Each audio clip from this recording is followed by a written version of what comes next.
বাংলা সাহিত্যের ভাণ্ডারে ছোট গল্পের একটি বিশেষ জায়গা রয়েছে। আমার প্রিয় কিছু ছোট গল্প নিয়ে আমি রাজর্ষি, আর আপনারা শুনছেন রাজর্ষি উবাচ।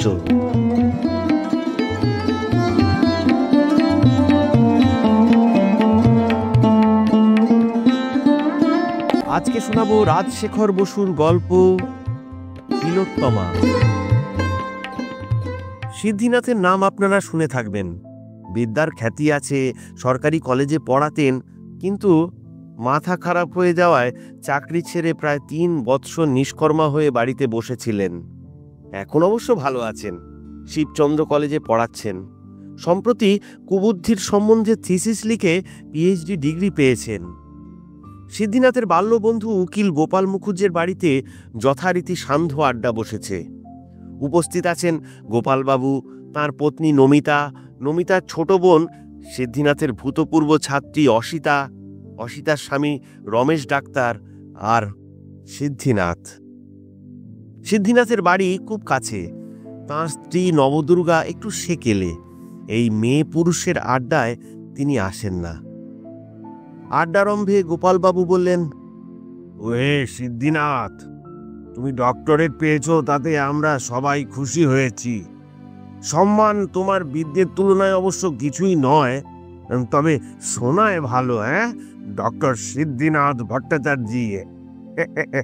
নমিতা তোমাকে আর অশ্রদ্ধা করতে পারবে না, কেমন? নমিতা বললেন, ডক্টর একটা নিতান্ত বাজে উপাধি। গন্ডা গন্ডা ডক্টর পথে ঘাটে ছড়াছড়ি খাচ্ছে। আমি ওকে একটি ভালো উপাধি দিচ্ছি, বকবক্তা। অসিতা বলল, মানে কি দিদি? মানে খুব সোজা, যে বকে সে বক্তা, আর যে বকবক করে সে বকবক্তা। সিদ্ধিনাথ বললেন, থ্যাংক ইউ নমিতা দেবী, আপনার প্রদত্ত উপাধিটির মর্যাদা রাখতে আমি সর্বদাই চেষ্টা করব। নমিতা বললেন, তবে আর সময় নষ্ট করেন কেন? আপনার বকবক্তৃতা এখনই শুরু করুন না। তা কোন বিষয়ে শুনতে চান? শঙ্করের অদ্বৈতবাদ, মার্ক্সের দান্দিক জড়বাদ, শরীরতত্ত্ব, সমাজতত্ত্ব না পরলোক তত্ত্ব? গোপালবাবু বললেন, না না, ওসব নিরস তত্ত্ব শুনতে চাই না। প্রেমের কথা যদি তোমার কিছু জানা থাকে তো তাই বলো। হাড়ে হাড়ে জানা আছে। আমি নিজেই একবার বিশ্রী রকম প্রেমে পড়েছিলুম। নমিতা বললেন, আস্পর্ধা কম নয়। বাড়িতে পাহারাওয়ালি গিন্নি থাকতে প্রেমে পড়লেন কোন আক্কেলে? বলতে লজ্জা হয় না? মানুষের যা স্বাভাবিক ধর্ম তা স্বীকার করতে লজ্জা হবে কেন? এই আপনার মুখেই তো শুনেছি যে অসিতার বউ ভাতের ভোজে আপনি গপ গপ করে 4 গন্ডা ভেটকি মাছের ফ্রাই খেয়েছিলেন। তার জন্য তো আপনাকে রাক্ষসী কি মেছো পেতনি বলছি না। গোপালবাবু বললেন, এই ঝগড়া করো কেন? নমিতা, সিধুকে বলতে দাও, তোমার মন্তব্য শেষ করো। সিদ্ধিনাথ বলতে লাগলেন, ব্যাপারটা ঘটেছিল এই বিবাহের আগে। গিন্নি থাকতে প্রেম হওয়ার জোকি। তখন বয়স ওই 22-23, পোস্ট গ্র্যাজুয়েটে পড়ি। বাবা মা দুজনেই বর্তমান। ওহে রমেশ ডাক্তার, তোমাদের শাস্ত্রে এই কথা বলে তো, কোনো দেশে একটি নতুন ব্যাধি যদি আসে তবে প্রথম প্রথম তা মারাত্মক হয়, কিন্তু 200-100 বছর পরে তার প্রকোপ অনেক কমে যায়। রমেশ বলল, আগে কোনো কোনো রোগের বেলা তাই হয় বটে। এই প্রেমও এক সেই রকমই ব্যাধি। এর 3 দশা আছে। প্রাইমারি স্টেজে প্রেম হলো 90% লালসা আর 10% ভালোবাসা, আর সেকেন্ডারি স্টেজে হাফ অ্যান্ড হাফ, আর টারশারিতে প্রায় সবটাই ভালোবাসা, নামমাত্র লালসা। পুরাকালে পূর্বরাগ অর্থাৎ প্রেমের প্রথম আক্রমণ অতি সাংঘাতিক হতো। এই কাদম্বরীতে বাণভট্ট লিখেছেন, মহাশ্বেতার প্রেমে পড়ে পুণ্ডরীক হার্ট ফেল করে মারা যায়। আরব্য উপন্যাসের অনেক নায়ক নায়িকা প্রেমে শয্যাশায়ী হতো। অমন যে জবরদস্ত অরঙ্গজেব বাদশাহ, তিনিও প্রথম যৌবনে ওই গোলকোন্ডার এক নবাব নন্দিনীকে দেখে মরণাপন্ন হয়েছিলেন। আজকাল এরকম বড় একটা দেখা যায় না, কারণ মেয়ে পুরুষ সবাই খুব হিসেবি হয়েছে। তাছাড়া দেদার প্রেমের গল্প পড়ে আর ওই সিনেমা দেখে খানিকটা ইমিউনিটিও এসেছে। কিন্তু দৈবক্রমে আমি যে প্রেমের কবলে পড়েছিলুম তা সেই সেকেলে ভায়োলেন্ট টাইপের। তবে বেশি ভুগতে হয়নি, ওই ওই 4-5 দিনের মধ্যেই সেরে উঠি। নমিতা বললেন, তা কিসে সারল? পেনিসিলিন না ওই খ্যাপা কুকুরের ইঞ্জেকশন? ওষুধের কাজ নয়, গুরুকৃপায় সেরেছিল। আপনি তো পাষণ্ড লোক, আপনার আবার গুরুকে? যিনি জ্ঞানদাতা বা শিক্ষাদাতা তিনিই গুরু। সম্প্রতি আমার 2টি গুরু জুটেছে, আমার ছাত্র পরাশর হোড় আর এপাড়ার বকাটে ছোকরা গুলচাঁদ। পরাশরের কাছে কবিতা রচনা শিখছি, আর গুলচাঁদের কাছে বাইসাইকেল চড়া। অসিতা বলল, স্যার, আপনি তো বলতেন যে কাব্যচর্চা আর গাঁজা খাওয়া 2 সমান। তবে শিখছেন কেন? কিছু লিখছেন নাকি? রাম বলো, লেখবার জন্যে শিখছি, ও শুধু কবিতা লেখার প্যাঁচটা জানতে চাই। আর বাইসাইকেল শিখছি ওই ট্রামে বাসের ভাড়া বাঁচানোর জন্য। দেখো অসিতা, ওই কবিতা লেখা অতি সোজা কাজ। মাসখানে প্র্যাকটিস করলে তুমিও পারবে, হয়তো তোমার দিদিও বছরখানিক চেষ্টা করলে পারবেন। কেন যে লোক এই কবিদের এত খাতির করে? নমিতা বললেন, বাজে কথা রাখুন। কার সঙ্গে প্রেম হয়েছিল অত চট করে সারলুই বা কি করে? প্রতিদ্বন্দ্বী আপনাকে ঠেঙিয়েছিল নাকি? ধৈর্য ধরুন, যথাক্রমে সবই শুনবেন। প্রেমে পড়ার 4-5 ঘন্টার মধ্যেই কাবু হয়েছিলুম। আহারে রুচি নেই, মাথা টিপটিপ করে, বুক ঢিপ ঢিপ করে, ঘুম মোটেই হয় না, লেখাপড়া চুলোয় গেল। 24 ঘন্টা শয্যাশায়ী।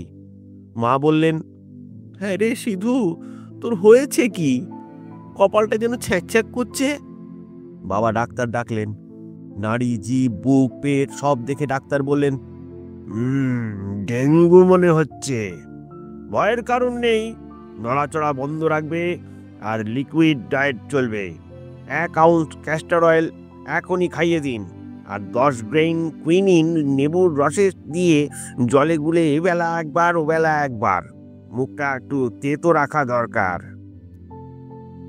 রামদাস কাব্যসাংখ্য বেদান্ত চঞ্চু তখন ইউনিভার্সিটিতে প্রাচ্য দর্শনের অধ্যাপক ছিলেন।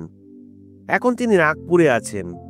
বয়স বেশি নয়, আমার চাইতে 6-7 বছরের বড়। সংস্কৃতজ্ঞ পণ্ডিতরা একটু রসিক হয় তা তো জানেন। রামদাসও রসিক লোক।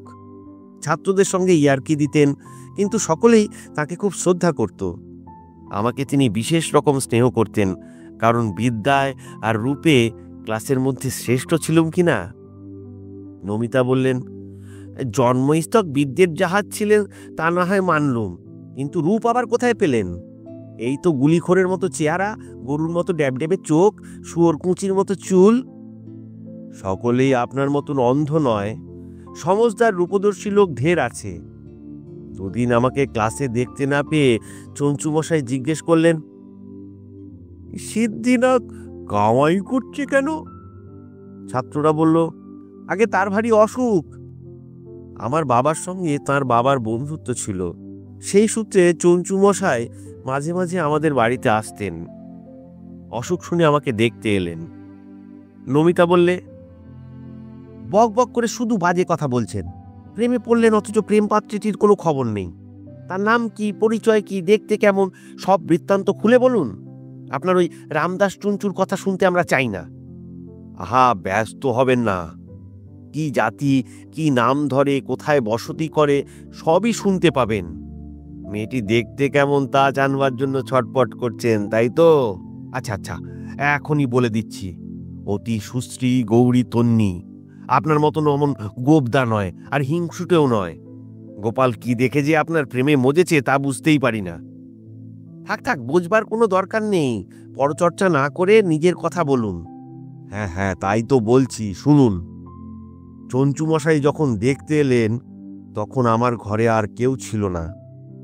আমি চিৎপাত হয়ে বিছানায় শুয়ে আছি, কপালে অডিকোলনের পটি, চোখে উদাস করুণ দৃষ্টি, মুখ দিয়ে মাঝে মাঝে আহ, উহ, ইহ, এহ, ওহ ইত্যাদি কাতর ধ্বনি বেরুচ্ছে।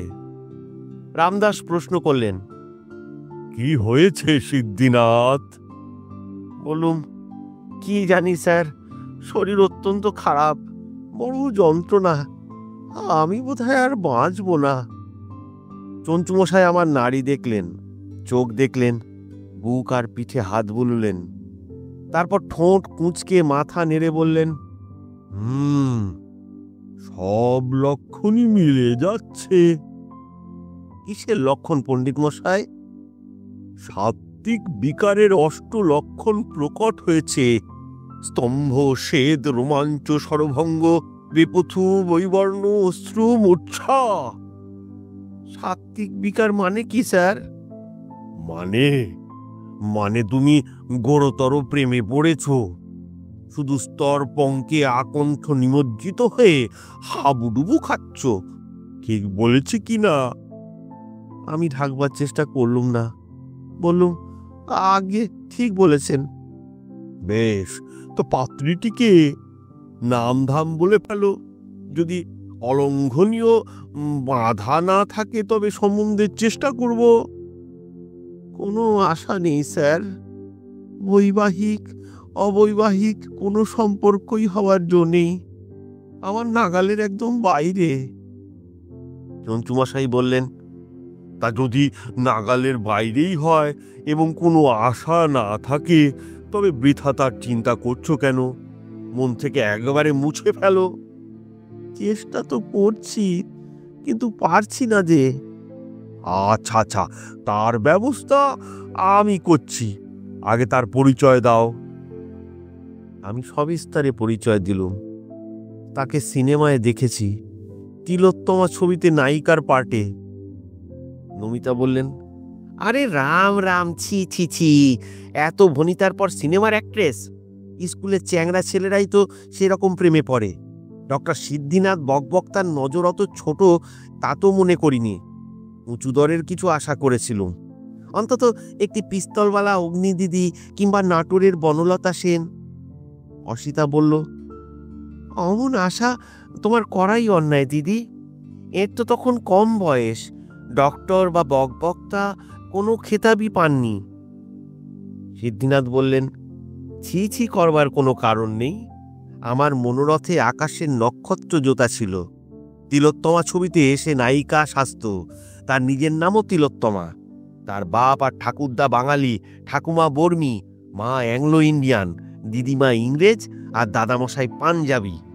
অ্যাভারেজ বাঙালি মেয়ে মোটেই সুষ্টি নয়, জারুল কাঠের মতন গায়ের রং, ছোট ছোট চোখ, একান থেকে ওকান পর্যন্ত মুখের হাঁ যেন করে ইঁদুর ধরার জাতিকল, মোটা ঠোঁট, থুতনি এতটুকু, বিশ্বাস না হয়তো আরশিতে মুখ দেখবেন। নমিতা বললেন, বাঙালি পুরুষদের চেহারা কেমন তা শুনবেন?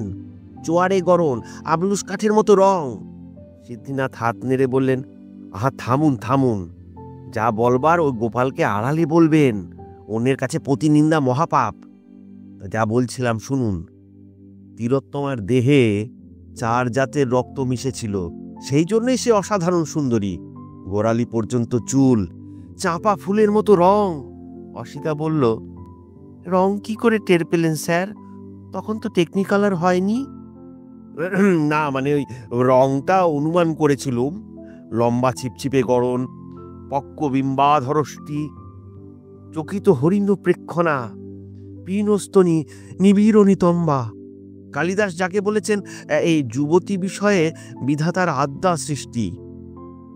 নমিতা বললেন, বিধাতার সৃষ্টি থোড়াই, আপনি দেখলে হাঁদা ছিলেন তাই আসল রূপ টের পাননি।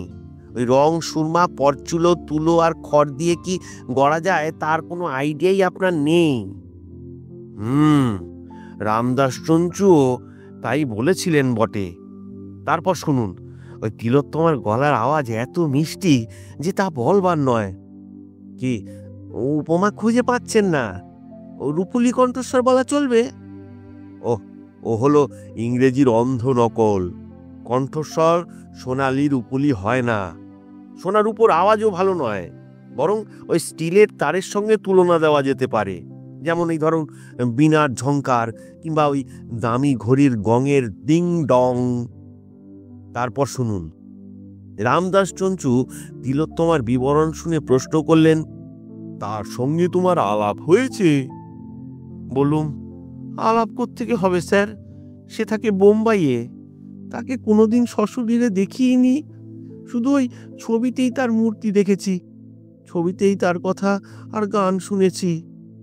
চঞ্চুমশাই সহাস্যে বললেন, বেশ বেশ, কায়া দেখনি, শুধু ছায়া দেখেছ।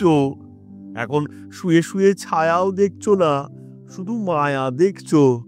ভয় নেই, ভয় নেই, আমি তোমাকে উদ্ধার করব। সাংখ্য দর্শনে বলে প্রকৃতি এক আর পুরুষ অনেক। পুরুষ আসলে শুদ্ধ বুদ্ধ নির্বিকার, কিন্তু তার সামনে যখন প্রকৃতি সেজে গুজে নৃত্য করে তখন পুরুষের বিকার হয়, সে ভবযন্ত্রণা ভোগ করে। প্রজ্ঞা লাভ করলেই পুরুষের নেশা ছুটে যায়, প্রকৃতি অন্তর্হিত হয়। তুমি একজন পুরুষ, তিলোত্তমা রূপা প্রকৃতি তোমার সামনে নেচেছিল, এখনো তোমার মনের মধ্যে নাচছে, তাই তোমার এই দুর্দশা। বৎস সিদ্ধিনাথ, প্রবুদ্ধ হও, তোমার পৌরুষ দেখাও, প্রকৃতিকে ধমক দিয়ে বলো, দূর হ মায়াবিনী, ভাগো, গেট আউট। ক্ষুদ্র হৃদয় দৌর্বল্য ঝেড়ে ফেলে দিয়ে মোহমুক্ত হয়ে কৈবল্য লাভ করো। আমি বললুম, ও সব তত্ত্ব কথায় কিছুই হবে না স্যার। বেশ বেশ বেশ, সাংখ্যে যদি কাজ না হয় তবে অদ্বৈতবাদ শোনো। এই জগতে হরেক রকম যা দেখছো তার কোনো অস্তিত্বই নেই, শুধুই মায়া। একমাত্র ব্রহ্মই আছেন, তিনি পুরুষ নন, স্ত্রী নন, ক্লিবলিঙ্গ, এবং তুমি সেই ব্রহ্ম। বলেন কি স্যার, আপনি ব্রহ্ম নন? হ্যাঁ, আমিও ব্রহ্ম। তিলোত্তমা, তোমার সহপাঠীরা, তোমাদের ভাইস চ্যান্সেলর, প্রত্যেকেই ব্রহ্ম, সবাই এক। শুধু মায়ার জন্য আলাদা আলাদা বোধ হয়। আপনি বলতে চান তিলোত্তমা আর আমাদের বাড়ির কুঁজি বুড়ি ঝি দুই এক? তাতে বিন্দু মাত্র সন্দেহ নেই।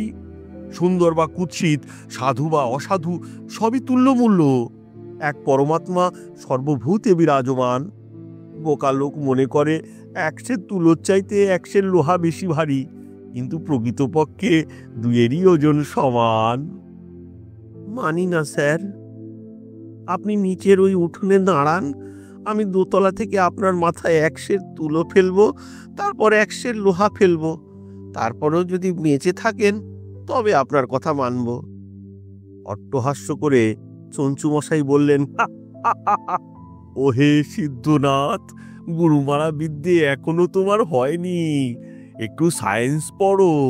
তুমি গুরুত্ব আর আপেক্ষিক গুরুত্ব, ভার আর সংঘাত গুলিয়ে ফেলেছ। আমি বললুম, যাই বলুন স্যার, আপনার অদ্বৈতবাদে কোনো ফল হবে না। তিলোত্তমা হচ্ছে আলোক সামান্য নারী, তার সঙ্গে কারো তুলনাই হতে পারে না। তার চেহারা, অভিনয় আর গান আমাকে জাদু করেছে।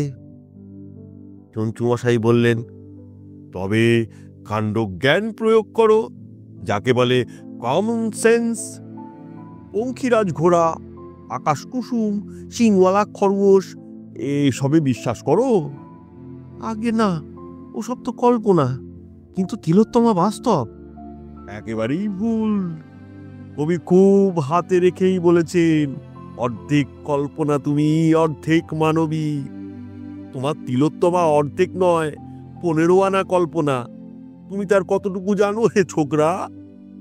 তার মূর্তিটা জোড়াতালি দিয়ে তৈরি, তার ভাষা নিজের নয়, নাট্যকারের। তার গানও নিজের নয়, অন্য মেয়ে আড়াল থেকে গেয়েছে। একটা কৃত্রিম মানবীর চিত্রার্পিতা ছায়া দেখে তুমি ভুলেছ। তার মেজাজ তুমি জানো না, হয়তো খেঁকি কুঁদলি, হয়তো নেশা করে, হয়তো দিমাকে মটমট করছে, হয়তো তার কালচারও বিশেষ কিছু নেই। একটু ভেবে আমি বললুম, পণ্ডিত মশাই, আপনার কথা শুনে এখন মনে পড়ছে, তিলোত্তমা সরোবরকে সরোবর, জিহ্বাকে জেহবা আর প্রেমকে ফ্রেম বলেছিল। তবেই বোঝো, তুমি আবার ভীষণ খুঁতখুঁতে। যদি তোমাদের মিলন হয়, তার সঙ্গে তুমি যদি ঘর করো, তবে দুদিনেই তার গ্ল্যামার লোপ পাবে। সেকালে কলকাতায় একজন অতি শৌখিন বনেদি বড়লোক ছিলেন। তিনি রোজ সন্ধ্যায় তার রূপসী রক্ষিতার বাড়িতে যেতেন, দুপুর রাতে বাড়ি ফিরতেন। কোনো কারণে দুদিন তিনি যেতে পারেননি। তাই বিরহ যন্ত্রণা সইতে না পেরে তৃতীয় দিনে ভোরবেলায় তিনি হাজির হলেন, আর গিয়ে দেখলেন তার প্রেয়সী গামছা পরে গাড়ু হাতে কোথায় চলেছেন। তাই দেখে ভদ্রলোক আকাশ থেকে পড়ে বললেন, তুমি তুমি নমিতা বললেন, আপনি অতি অসভ্য, মুখে কিছুই বাঁধে না। আরে বাবা, ও তো আমি বলিনি, গুরুমুখে যা শুনেছি তাই আবৃত্তি করেছি। প্রেয়সীর সেই অদৃষ্টপূর্ব প্রাকৃত রূপ দেখে ভদ্রলোকের মোহ কেটে গিয়েছিল। তিনি বৈরাগ্য অবলম্বন করে বৃন্দাবনবাসী হয়েছিলেন। নমিতা বললেন, আপনার নিজের কি হলো তাই বলুন। হ্যাঁ হ্যাঁ, তাই তো বলছি, শুনুন। তারপর ওই চঞ্চু মশাই বললেন, ওহে সিদ্ধনাথ, এখন তোমাকে আসল তিলোত্তমার ইতিহাস বলছি, শোনো। এই সুন্দর উপসুন্দর দুই ভাই ছিল হরিহর আত্মা। তাদের উপদ্রবে ব্যতিব্যস্ত হয়ে দেবতারা ব্রহ্মার শরণ নিলেন। ব্রহ্মা বললেন, ভয় নেই, আমি দুদিনেই ওদের সাবার করে দিচ্ছি। তিনি ব্রাহ্মী মায়ায় এক সিনথেটিক ললনা সৃষ্টি করলেন। জগতের যাবতীয় সুন্দর বস্তুর তিল তিল উপাদানের সংযোগে তৈরি, সেই জন্য তার নাম হলো তিলোত্তমা। তার ট্রায়াল দেখবার জন্য দেবতারা ব্রহ্মসভায় সমবেত হলেন। ব্রহ্মার চারদিকে ঘুরে ঘুরে তিলোত্তমা নাচতে লাগলো। পিতামহ প্রবীণ লোক, চক্ষু লজ্জা আছে, ঘাড় পিরিয়ে দেখতে পারেন না, অথচ দেখবার লোভ 16 আনা। অগত্যা তার ঘাড়ের চারদিকে 4টে মুন্ডুবার হলো। ইন্দ্রের সর্বাঙ্গে সহস্র লোচন ফুটে উঠল। তাই দিয়ে তিনি চোঁ চোঁ করে তিলোত্তমার রূপ সুধা পান করতে লাগলেন। অনেকক্ষণ নাচ দেখে ব্রহ্মা বললেন, বাহ বাহ, খাসা হয়েছে, এখন তুমি সুন্দর উপসুন্দর কাছে গিয়ে তাদের সামনে নৃত্য করো। তিলোত্তমা তাই করল। তাকে দখল করবার জন্য দুই ভাই কাড়াকাড়ি মারামারি করে দুইটাই মরল। দেবতারা নিরাপদ হলেন। এইবার ইন্দ্র বললেন, তিলোত্তমা, আমার সঙ্গে অমরাবতীতে চলো, শচীকে বরখাস্ত করে তোমাকেই ইন্দ্রাণী করব। বিষ্ণু বললেন, খবরদার, তিলোত্তমার দিকে নজর দিও না, ও বৈকুণ্ঠে যাবে, আমার পদসেবা করবে। মহেশ্বর বললেন, ওহে বিষ্ণু, তোমার তো বিস্তর সেবাদাসী আছে, তিলোত্তমা আমার সঙ্গে কৈলাসে যাবে, পার্বতীর একজন ঝি দরকার। তখন ব্রহ্মা বেবতিক দেখে বললেন, তিলোত্তমে স্ফট স্ফট স্ফোটয় স্ফোটয়। তিলোত্তমা দরাম করে ফেটে গেল অ্যাটম বোমের মতন। তার সমস্ত সত্তা বিশ্লিষ্ট হল। যে উপাদান যেখান থেকে এসেছিল সেখানেই ফিরে গেল। কান্তি বিদ্যুল্লতায়, কেশরাশি মেঘমালায়, মুখচ্ছবি পূর্ণচন্দ্রে, দৃষ্টি মৃগলোচনে, অষ্টরাগ পক্কবিম্বে, দন্তরুচি কুন্দকলিকায়, কণ্ঠস্বর বেণুবীণায়, বাহু মৃণাল দণ্ডে, পয়োধর বিল্লফলে, নিতম্ব করি কুম্ভে, উরু কদলী কাণ্ডে। পড়ে রইল শুধু একটু রেডিও অ্যাক্টিভ ধোঁয়া। অসিতা বলল, তিলোত্তমার মন কোথায় গেল তা তো বললেন না স্যার। তার মন, বুদ্ধি, চিত্ত, অহংকার কিছুই ছিল না, আত্মাও ছিল না। তিলোত্তমা একটা রোবট। পুরাণ কথা শেষ করে চঞ্চুমশাই প্রশ্ন করলেন, বৎস সিদ্ধিনাথ, এখন কিঞ্চিৎ সুস্থ বোধ করছো কি? মোহ অপগত হয়েছে? আমি লাফ দিয়ে উঠে বললুম, একদম সেরে গেছি স্যার, আমার মানসিক তিলোত্তমাও এক্সপ্লোড করে বিলীন হয়েছে। চঞ্চুমশাই বললেন, এখনো বলা যায় না, কিছু ধোঁয়া থাকতে পারে। দেখো সিদ্ধিনাথ, তোমার তোমার একটা চটপট বিবাহ হওয়া দরকার। তোমার বাপ মায়েরও সেই ইচ্ছা। আমার ছোট শালিকা নবদুর্গা দেখতে নেহাত মন্দ নয়। কাল বিকেলে আমাদের বাড়িতে এসে তাকে একবার দেখে যাও। আমি উত্তর দিলুম, দেখবার দরকার নেই স্যার, ছায়া দেখে একবার ভুলেছি, কায়া দেখে আর ভুলতে চাই না। ওই ওই ওই নবদুর্গা না বনদুর্গা কি নাম বললেন, আমি ওকেই বিয়ে করব। আপনি যখন বলছেন তখন আর কথা কি? চঞ্চুমশাই বললেন, ঠিক বলেছ সিদ্ধিনাথ, 10 মিনিট দেখে তুমি কি আর বুঝবে? আমি তো 10 বছরেও নবদুর্গার দিদি জয় দুর্গার ইয়ত্তা পাইনি। বিবাহ হয়ে যাক, তারপর ধীরে সুস্থে যতদিন খুশি দেখো। তারপর চঞ্চুমশাই বাবাকে বললেন, বাবা মা রাজি হলেন। 2 মাসের মধ্যে নবদুর্গার সঙ্গে আমার বিয়ে হয়ে গেল। গোপালবাবু বললেন, সিদ্ধিনাথের ইতিহাস তো শেষ হলো, এখন নমিতা তোমার মন্তব্য বলতে পারো। নমিতা বললেন, আপনার গিন্নিকে এই কেচ্ছা শুনিয়েছেন? সিদ্ধিনাথ বললেন, শুনিয়েছি, আরো অনেক রকম জীবন স্মৃতি তাকে বলেছি, কিন্তু প্রতিবাক্যে তাঁর আস্থা নেই। আমার কোনো কথাই তিনি বিশ্বাস করেন না। জীবন স্মৃতি না ছাই, বকবক করে আবোল তাবোল বানিয়ে বানিয়ে বলছেন, আগাগোড়া মিথ্যে, শুধু ওই ওই নবদুর্গা সত্যি।